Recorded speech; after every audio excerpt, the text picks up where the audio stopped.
नमस्कार, मैं हूं शिखा और आप देख रहे हैं लेक सिटी लाइव। जिंदगी हादसों की इबारत होती है। कुछ हादसे जिन्हें आप भूल जाते हैं, लेकिन कुछ हादसे ऐसे भी होते हैं जो जीवन भर हमारा पीछा नहीं छोड़ते। भोपाल गैस त्रासदी ऐसा ही एक भयानक हादसा है जिसके जख्म 38 साल बाद भी भरे नहीं हैं।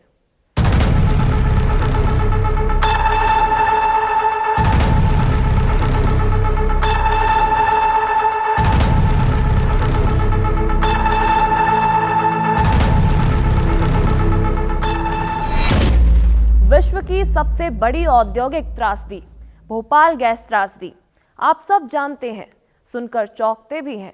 हादसे के इतने साल बाद सिहर भी जाते हैं, लेकिन आपको ये नहीं मालूम होगा कि भोपाल में ये कारखाना कब लगाया गया और सुरक्षा उपायों की अनदेखी किस तरह से की जाती रही। कारखाना लगने और त्रासदी के बाद की घटना की जांच पड़ताल करती हमारी संवाददाता विदिशा की ये खास रिपोर्ट।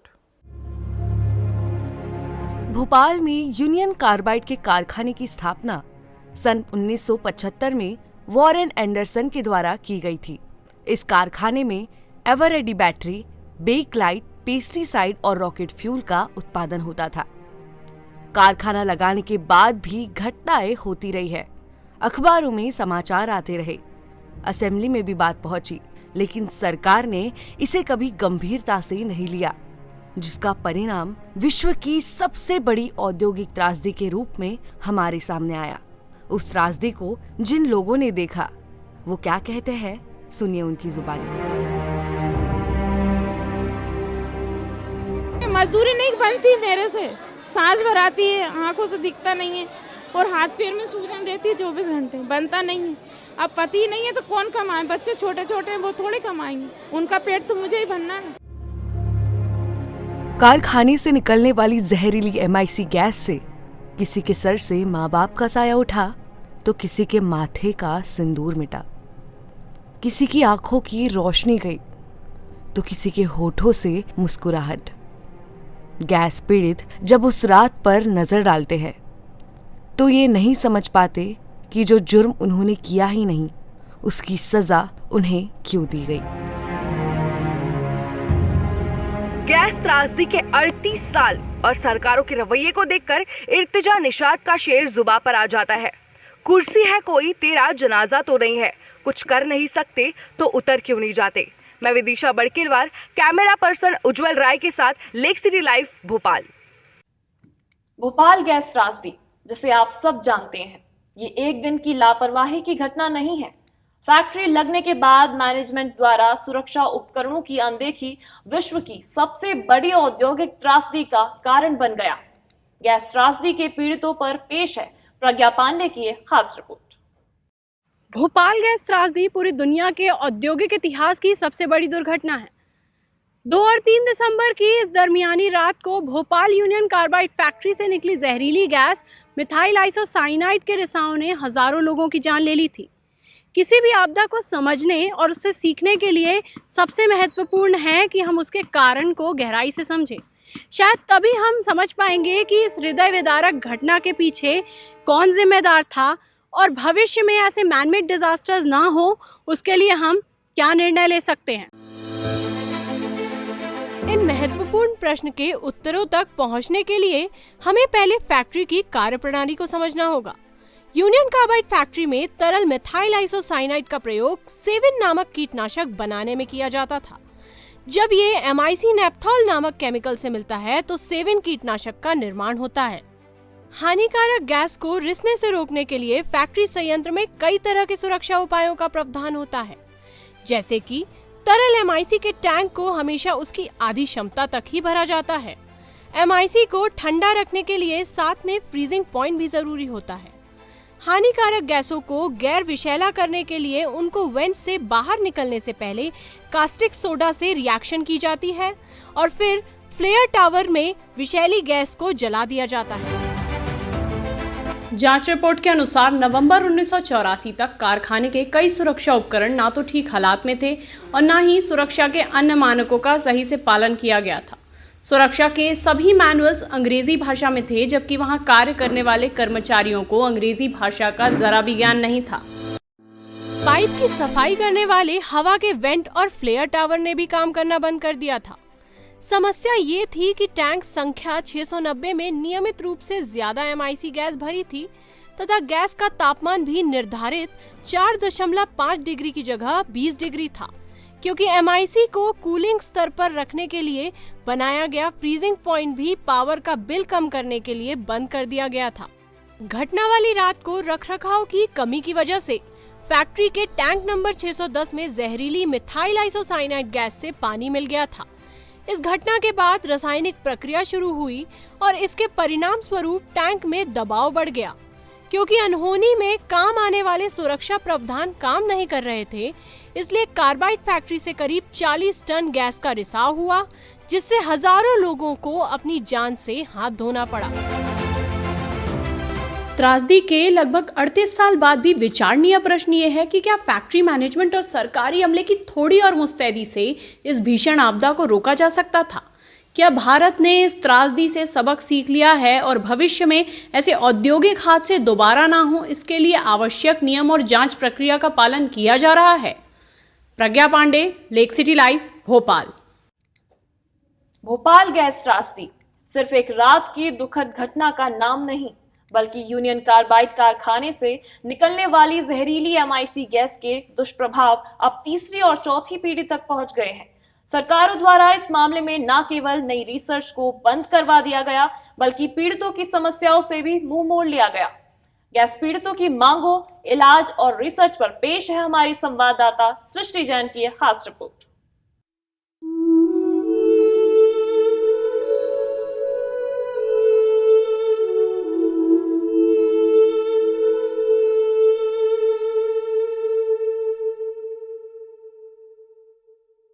रात और रात भी कयामत की। ऐसा लग रहा था मानो मर गया भोपाल। एक ऐसी काली रात जिसकी सुबह चीखों और शोरों से हुई। कहने को तो 38 साल हो चुके हैं, मगर जख्म अपनों के सितम के आज भी जिंदा है। वो स्याह रात एक कयामत थी। हर तरफ शोर था, मुसीबत थी। 38 साल पहले की गैस त्रासदी को आप भले ही भूल गए हों, लेकिन भोपाल के गैस पीड़ित आज भी उस कातिल रात को याद करते हैं तो इनकी आत्मा कांप जाती है।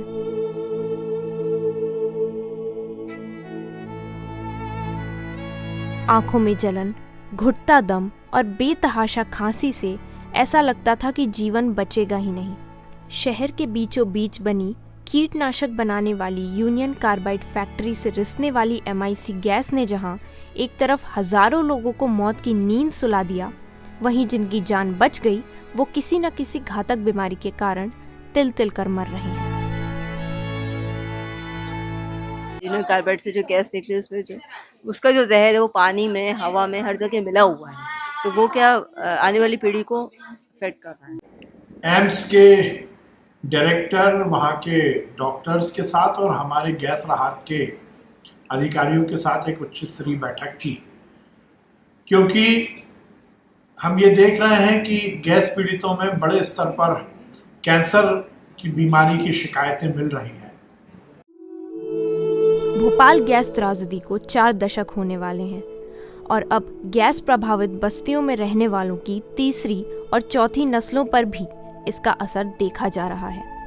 आज भी कई बच्चे न केवल जन्मजात दिव्यांग पैदा हो रहे हैं, बल्कि ऐसे बच्चों के इलाज में सरकार भी गंभीर नहीं है। ऐसे में आशा की किरण बनकर आए हैं गैर सरकारी संगठन जो उन पीड़ित बच्चों की सेवा के लिए काम करते हैं, जिनमें जहरीली गैस के कारण शारीरिक विकृतियां हो रही हैं। तकलीफ की बात तो ये है कि जो आने वाली पीढ़ी वो तंदुरुस्त पैदा नहीं हो पा रही है। इस भोपाल के रहने के लायक ही नहीं रह गया ये भोपाल। लेकिन हमारी सरकार आंख बंद करके बैठी हुई है। 38 साल का वक्त बहुत होता है। अब तक हुई कई मेडिकल रिसर्च ने पुष्टि की है कि गैस त्रासदी के कारण यूनियन कार्बाइड कारखाने में पड़े हुए जहरीले कचरे का असर आज भी देखा जा रहा है। जल प्रदूषित होने के कारण बच्चों में गहरा असर हो रहा है। अदालत के निर्णय के बावजूद बीमारियों पर अनुसंधान बंद करवा दिया गया है। अब तो गैस पीड़ित के पास इतने आंसू भी नहीं बचे जो अपनों की श्रद्धांजलि पर अर्पित कर सके। कैमरा पर्सन विपुल के साथ Srishti Jain, Lake City Live, Bhopal. Bhopal gas त्रासदी के दुष्परिणाम इतने भयानक हैं कि आज 38 साल बाद भी गैस पीड़ितों की चौथी पीढ़ी विकलांग पैदा हो रही है। दवाओं की कमी और रिसर्च की अनदेखी से गैस पीड़ित कैसे प्रभावित हो रहे हैं, देखिए हमारे संवाददाता यशवनी टेकाम की एक खास रिपोर्ट।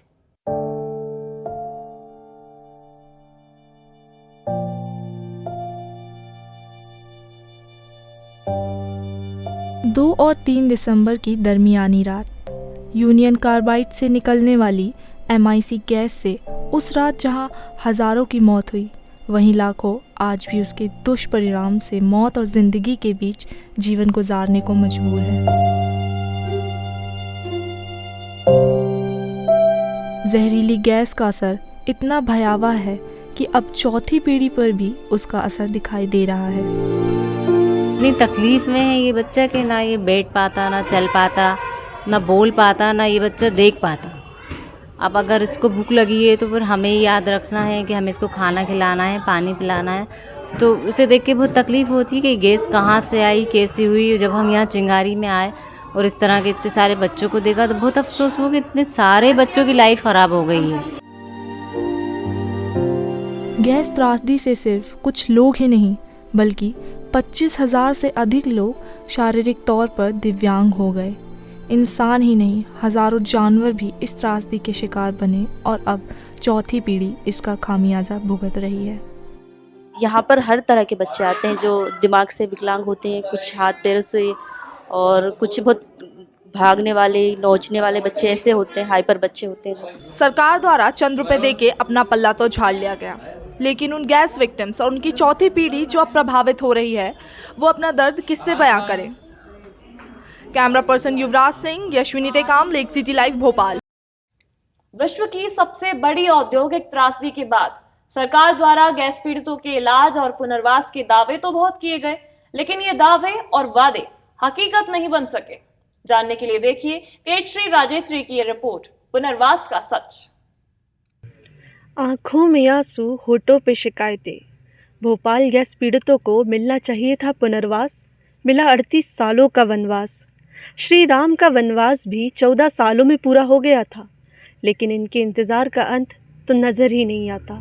हर तरफ है तो सिर्फ दर्द, दर्द और दर्द।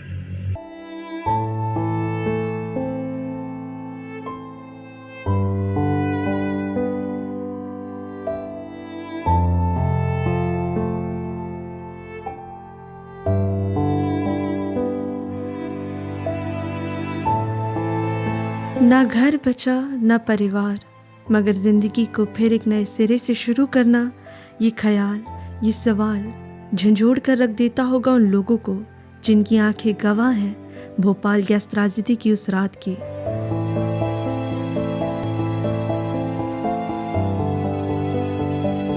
लेकिन ज़िंदगी है तो जीवन को गुजारना भी है।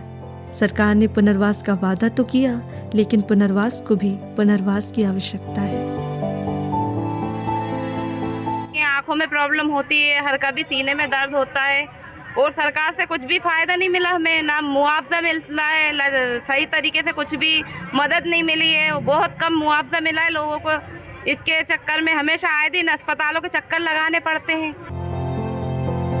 गैस पीड़ितों के इलाज और पुनर्वास के लिए सरकार ने 2 एक्शन प्लान तैयार किए, उनमें करोड़ों रुपयों का प्रावधान भी किया, लेकिन इस बजट के सही उपयोग पर कई सवाल उठे हैं। ना ही अस्पतालों में ज़रूरी सुविधाएं उपलब्ध हैं और ना ही गैस पीड़ितों को रोजगार दिया गया। ये बहुत गंभीर मसला है कि जो आर्थिक पुनर्वास के नाम पर सेकंड एक्शन प्लान में जो पैसा आया था, फर्स्ट एक्शन प्लान में जो पैसा आया था, गोविंदपुरा में जो ITI बना हुआ है जहां प्रशिक्षण देना था गैस पीड़ित बच्चों के लिए और उनको रोजगार उपलब्ध कराना, इन्होंने प्रशिक्षण तो कुछ बच्चों को दिला दिया, मगर उसमें से 10% लोगों को भी रोजगार आज तक नहीं दिला। पहले एक्शन प्लान में उन्होंने गैस पीड़ितों को रोजगार देने के लिए एक ITI इंडस्ट्रियल ट्रेनिंग इंस्टीट्यूट का निर्माण किया। वो बिल्डिंग ही 8 करोड़ की बनी, उसमें कोई गैस पीड़ितों को ट्रेनिंग दी गई पर सर्टिफिकेट्स ही नहीं दिए गए, तो उनको कहीं नौकरी नहीं मिल पाई, NCVT नहीं मिला। उसके बाद अभी एक नई योजना है 100 करोड़ रुपए में, वो कुछ 10,000 गैस पीड़ितों को रोजगार देंगे। ये पैसा आए हुए 12 साल हो गए, एक गैस पीड़ित को नौकरी नहीं मिली।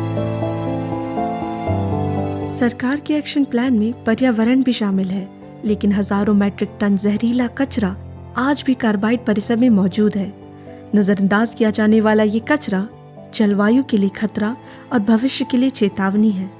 आज भी भारत में ऐसे कई उद्योग हैं जिनके उत्पादन के विषय पर ध्यान नहीं दिया जाता, लेकिन लापरवाही गलती को दोहराती है और इतिहास अपने आप को। जीवन के सुनहरे ख्वाब हमारी और आपकी तरह ही गैस पीड़ित विधवाओं ने भी देखे, मगर हादसे के 38 साल बाद भी इनकी आंखों में ख्वाब की जगह उदासी के मंजर है। गैस पीड़ित विधवाओं के संघर्ष और सरकार की उदासीनता पर देखिए उज्जवल राय की ये खास रिपोर्ट। आंखों में सपने, दिल में उमंगें, सजाकर तो सोए, लेकिन कुछ के लिए उस रात की सुबह नहीं हुई, और जिनके लिए सुबह हुई वो दर्द और चीख भरी थी। कई दशक बीतने के बाद भी दर्द है कि रुकने का नाम ही नहीं ले रहा। 2 और 3 दिसंबर की दरमियानी रात 1984 में हुई भोपाल गैस त्रासदी ने हजारों लोगों को मौत की नींद सुला दिया और लाखों परिवार बिखर गए। किसी ने अपना बेटा खो दिया, किसी के सिर से माँ बाप का साया हट गया, तो किसी से उसका हमसफर जुदा हो गया। इस त्रासदी का दर्द हजारों महिलाओं के जीवन में अंधेरा कर गया, और आज भी उस रात को याद करके वो सिहर जाती हैं। 6 तारीख को मेरी शादी थी, रात को 12 बजे फेरे थे, तो फेरे भी नहीं पड़े, गैस निकला बहुत, तो आंखें फूल गई, बेहोश हो गई मैं। रात भर बेहोश पड़ रही, सुबह होश में आया, जब तक पूरा जहर चला गया अंदर। गैस पीड़ित विधवाओं को सरकार द्वारा विधवा पेंशन देने की घोषणा की गई, मगर वास्तविक रूप से ये पेंशन पूर्ण रूप से विधवाओं तक नहीं पहुंच सकी। पेंशन भी ऐसी कि जिसमें अमीर लोग एक समय की चाय भी नहीं पी सकते, और गैस पीड़ित विधवाओं को महीना भर गुजारना पड़ता है। 1000 रुपए बोली गई है, लेकिन 300 रुपए मिलते थे और अब 600 रुपए मिल रहे हैं, लेकिन 1000 रुपए की तो बोली है, 3 साल हो गई, अभी तक हुए नहीं। और हम लोग नगर निगम भी जाते हैं, लेकिन वहाँ पे भी कोई सुनवाई नहीं होती। त्रासदी का दर्द झेल रही इन महिलाओं को मदद की उम्मीदें थी। फैक्ट्री के मालिक और प्रबंधन ने तो इन्हें धोखा दिया ही, सरकार की बातें भी वादे से आगे नहीं बढ़ सकी। गैस पीड़ित विधवाओं ने भी खूबसूरत जिंदगी का ख्वाब देखा था। इस गैस त्रासदी ने उनके जीवन की रौनक तो छीन ही ली थी, साथ ही सरकारों की उदासीनता ने भी उनके दुखों को और बढ़ा दिया। कैमरा पर्सन गरिमा भिलवारे के साथ मैं Ujjwal Rai, Lake City Live, Bhopal. Justice delayed is justice denied, ऐसा ही कुछ भोपाल गैस पीड़ितों के साथ भी हो रहा है। विश्व की सबसे बड़ी औद्योगिक त्रासदी और गुनहगारों को पल भर की भी सजा नहीं हुई। गैस त्रासदी की घटना से संबंधित कानूनी संघर्ष की कहानी की पड़ताल करते हुए संवाददाता वरुण की है खास रिपोर्ट। किसी भी हादसे के लिए पुलिस और अदालत सजा तय करती है। गैस त्रासदी, जिसे विश्व की अब तक की सबसे बड़ी औषधिक त्रासदी माना जाता है, इसके जिम्मेदारों को एक पल की भी सजा नहीं मिली। अदालत, मुकदमा और तारीख पर तारीख, 38 साल में गैस पीड़ितों के हिस्से महज यही आया। प्रचलित शेर है ना, मरेंगे तो गरीब ही मरेंगे, तुम्हें तो कुर्सी ही अच्छी लगती है। 2 और 3 दिसंबर 1984 में घटित घटना के बाद इसकी जांच हेतु कई कमेटियों का गठन किया गया, मगर भोपाल के कातिलों को ये तमाम कागजी कार्रवाई जेल की सलाखों के पीछे नहीं पहुंचा सकी। 1985 की फरवरी में भारत सरकार ने यूनियन कार्बाइड कॉरपोरेशन के खिलाफ 3.3 बिलियन के दावे के लिए अमेरिकी न्यायालय में मामला दायर किया, लेकिन 1986 तक यूएस डिस्ट्रिक्ट कोर्ट ने इन सभी मुकदमों को भारत में ट्रांसफर कर दिया।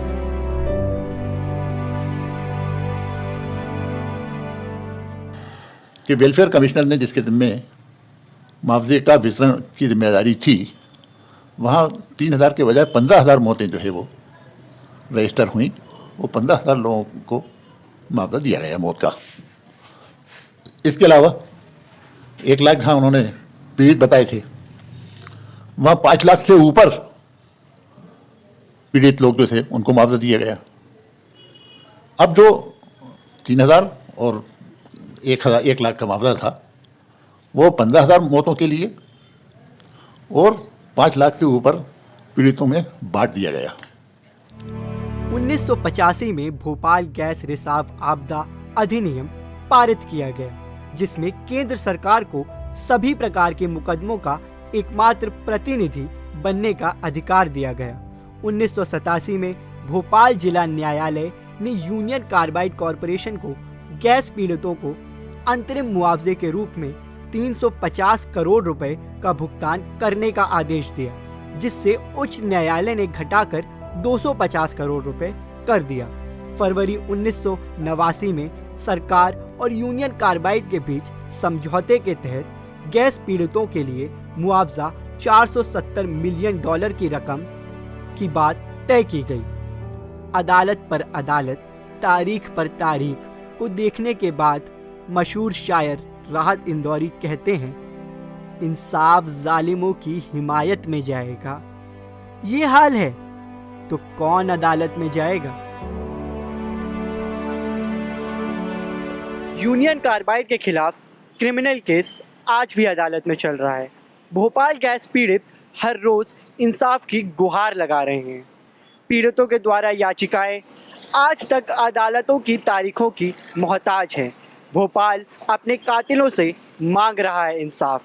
कैमरा पर्सन मौली सक्सेना के साथ Varun Chaturvedi, lake City Live, Bhopal. दुनिया की सबसे दर्दनाक गैस त्रासदी को 38 साल गुजर गए, लेकिन किसी को 1 मिनट की सजा नहीं हुई। आखिर जिम्मेदार कौन और सजा किसी और को क्यों? देखिए हमारी एक खास रिपोर्ट।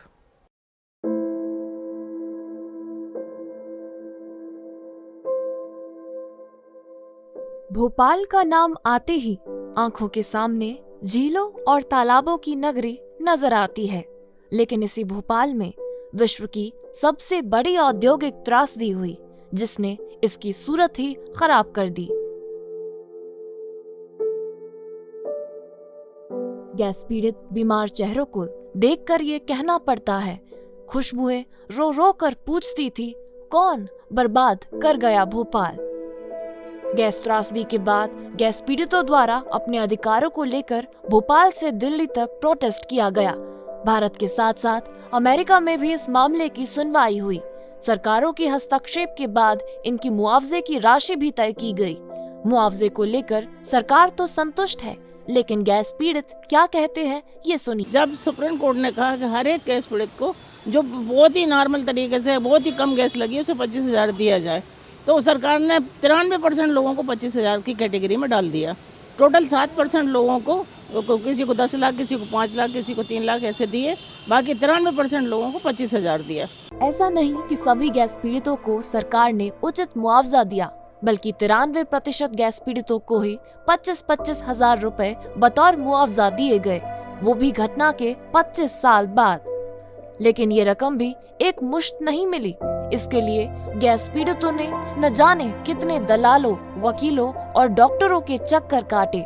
उनको बार बार अपने जख्मों को कुरेद कर दिखाना पड़ा इंसाफ पाने के लिए। कुल मिला के अब हम देखते हैं कि 93% गैस पीड़ितों को मात्र 25,000 रुपया मुआवजा मिल गया, और वो 25,000 एक मुश्त में, उसमें लोगों को तड़पाया गया, उनको बेइज्जती की गई उनकी कि तुम तो प्रूफ करो कि सही में तुमको गैस लगा है। 2010 में क्यूरेटिव पिटीशन दाखिल की गई, ये बताकर कि पहले मौतों की संख्या कम आंकी गई थी, तो नए आंकड़ों के हिसाब से एक नई संख्या बताई गई। लेकिन इसमें उन लोगों को नहीं शामिल किया गया जिन्हें 25,000 पहले ही मिल चुके हैं।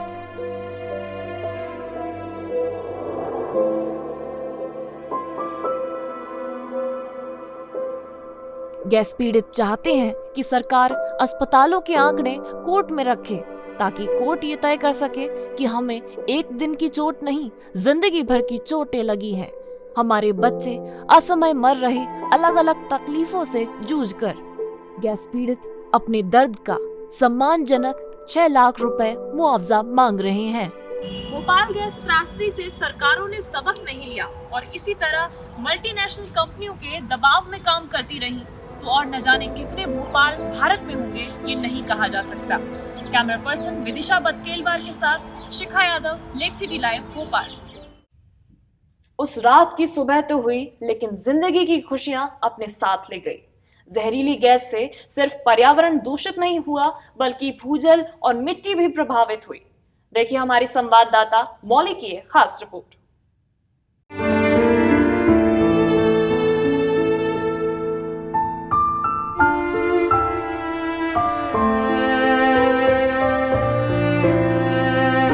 भोपाल गैस त्रासदी ने सिर्फ लोगों के जीवन को ही प्रभावित नहीं किया, बल्कि फैक्ट्री के आसपास दूषित पेयजल पीने से अब चौथी जनरेशन को भी प्रभावित किया है।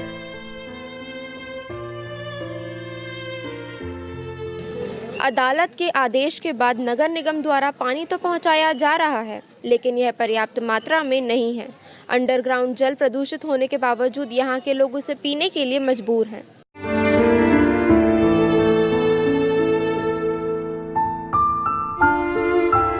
सरकार ने स्वच्छ जल के नाम पर 50 करोड़ का बजट अलॉट करके खाना पूर्ति तो कर ली, लेकिन वास्तविक रूप में गैस पीड़ित आज भी पानी के लिए तरस रहे हैं।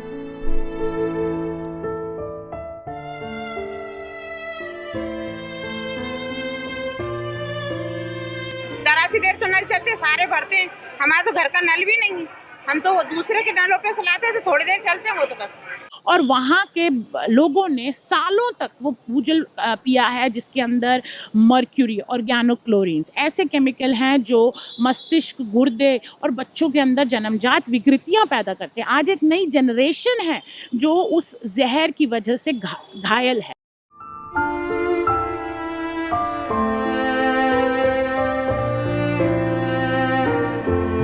यूनियन कार्बाइड फैक्ट्री में जो जहरीला कचरा पड़ा हुआ है वह आसपास की मिट्टी और भूजल को भी प्रभावित कर रहा है, लेकिन हमारी सरकारों की उदासीनता ये है वह इस तरफ ध्यान नहीं दे रहे। दूषित पेयजल से खेती भी की जा रही है और उससे उत्पन्न होने वाली साग सब्जियों को मार्केट में बेचा भी जा रहा है।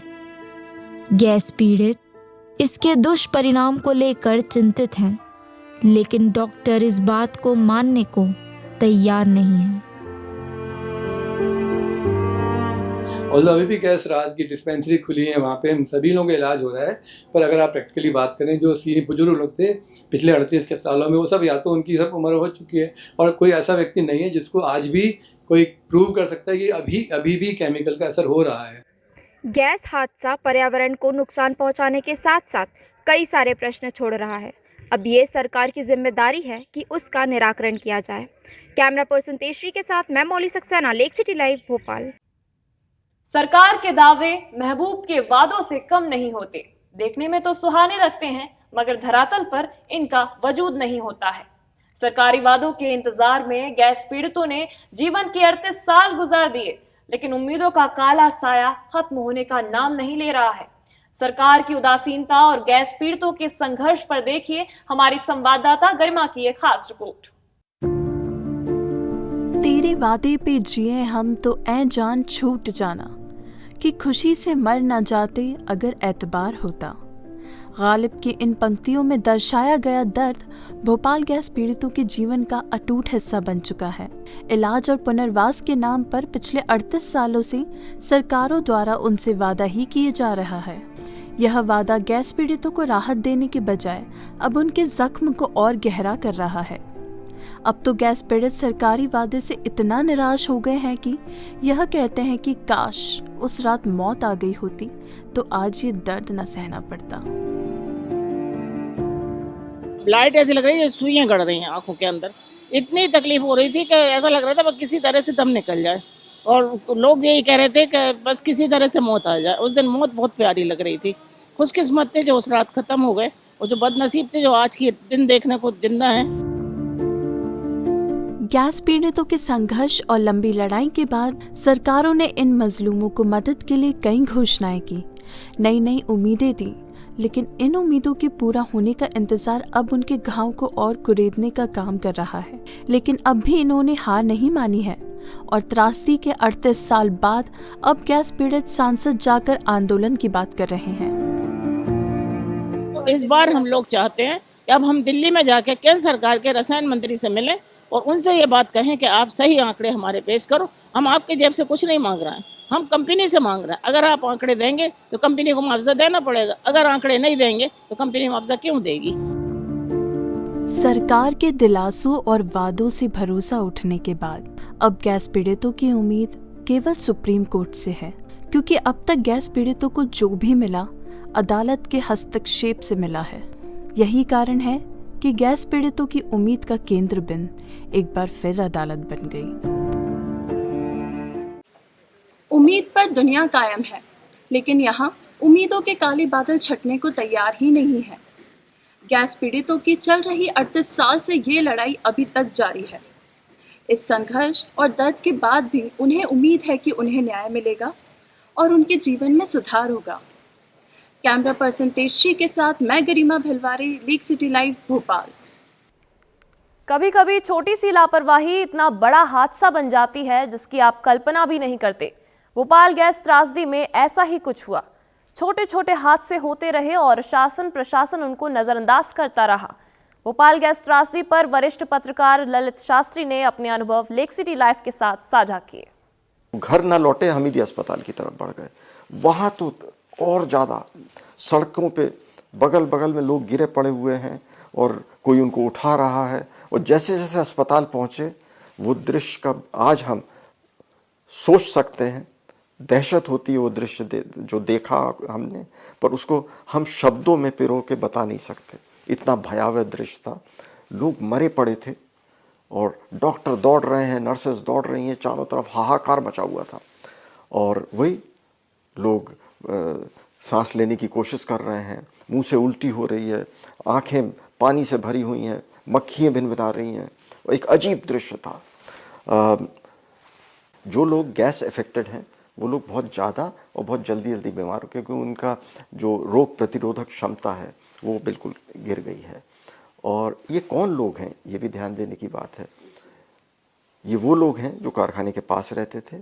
ज़्यादातर लेबर क्लास के लोग थे, अनस्किल्ड लेबरर्स थे, गरीब लोग थे, और उनकी अगर रोग प्रतिरोधक क्षमता गिर जाए, वो बार बार बीमार पड़ें, तो यानी उनकी रोजगार बुरी तरह ग्रसित होता है। तो गैस अफेक्टेड तो हुए, उनका रोजगार भी अफेक्टेड हुआ और उनका पूरा जीवन शैली, उनकी आर्थिक स्थिति सब कुछ डावाडोल हो गई। अपने कार्य की कोताही बरती गई और जिसकी जो जिम्मेदारी थी वो नहीं पूरी की गई, जिसके कारण ये हादसा हुआ। अब इसके इतिहास में जाने की ज़रूरत है और हमें भूलना नहीं चाहिए। जब हम 38 साल पहुंच गए हैं और बरसी मना रहे हैं, इस हादसे की सिर्फ याद करने तक सीमित नहीं रखना है। हमें जो गलतियां हुई हैं ये दृढ़ निश्चय करना है कि वो गलतियां दोहराई ना जाएं। भोपाल गैस त्रासदी की 38वीं बरसी पर हम यही चाहेंगे, इस आपदा से हम सबक लें ताकि ऐसा कोई हादसा फिर कभी ना हो। और इस त्रासदी के पीड़ितों के लिए हम कहना चाहते हैं कि आपका संघर्ष हमारा प्रयास, आपके एहसास को हम देंगे ज़बान। आज की इस खास पेशकश में बस इतना ही। मुझे दीजिए इजाज़त और देखते रहिए लेक सिटी लाइव। नमस्कार।